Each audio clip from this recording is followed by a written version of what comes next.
Hello hi friends, welcome back to మనసావ టీవీకి అయితే సుస్వాగతం. అయితే మరో అప్డేట్తో మరి అయితే ఐపీఎల్ అప్డేట్తో మరి వచ్చాను. మరి అప్డేట్ ఏమిటంటే హార్దిక్ పాండ్యాకి అయితే మరి గుడ్ న్యూస్ కానీ మనం చెప్పాలి.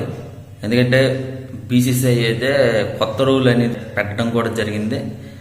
ఎవరైతే ఇంటర్నేషనల్ కొంతకాలంగా దూరం అయితే అవుతారో వాళ్ళైతే ఖచ్చితంగా సరే రంజీలు అయితే ఆడాలి. 3 మ్యాచ్లు అయితే కనీసం 3 మ్యాచ్లు ఆడి తర్వాత ఎన్ఓసి అనేది ఇస్తారు అనేసి బీసీసీఐ అనేది ఒక కొత్త రూల్ అనేది పెట్టడం కూడా జరిగింది. ఈ కొత్త రూలు మరి కొందరికైతే శాపంగాను కొందరికైతే గుడ్ న్యూస్ గానే చెప్పాలి. కీలకమైన అప్డేట్ ఏంటంటే హార్దిక్ పాండ్యాకి అయితే మినహాయింపు ఇవ్వడం కూడా జరిగింది. ఎందుకంటే కీలకమైన ప్లేయర్ కీలకమైనగానే మరి చెప్పాలి. ఎందుకంటే పెద్దగా గాయమైతే కాదు కానీ మంచి ఫిట్నెస్గానే ఉన్నారనేది మనం చెప్పాలి. మరి బీసీసీఐ ఒక షార్ట్ కట్లు అయితే చెప్పాలి అంటే బీసీసీఐ అనేది మంచి నిర్ణయం అయితే తీసుకుంది. ఎందుకంటే ఐపీఎల్ అయితే ఉంది, తర్వాత ఏమో T20 వరల్డ్ కప్ అయితే ఉంది. దానికి కీలకమైన ఆటగాళ్ళు హార్దిక్ పాండ్యా.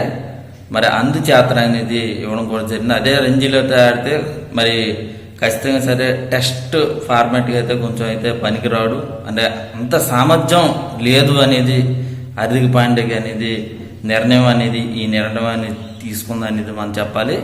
మరి ఇంకోటి ఏంటంటే ఇలా చూసుకున్నా ఫస్ట్ క్లాస్లో ఆడి మళ్ళీ రావడం అంటే కొంచెం తర్వాత ఏమన్నా ఇబ్బంది అయినా సరే కొంచెం ఇబ్బంది అయ్యే ఛాన్స్ ఉంది.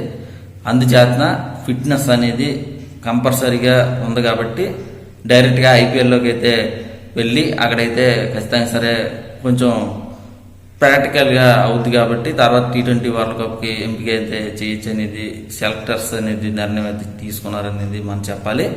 మరి ఎలా ఉండబోతుంది ఏమిటని చూడాలి. ఇది ఫ్రెండ్స్, మరి మరో ఐపీఎల్ అప్డేట్తో మళ్ళీ కలుద్దాం. మీ సన్నిగా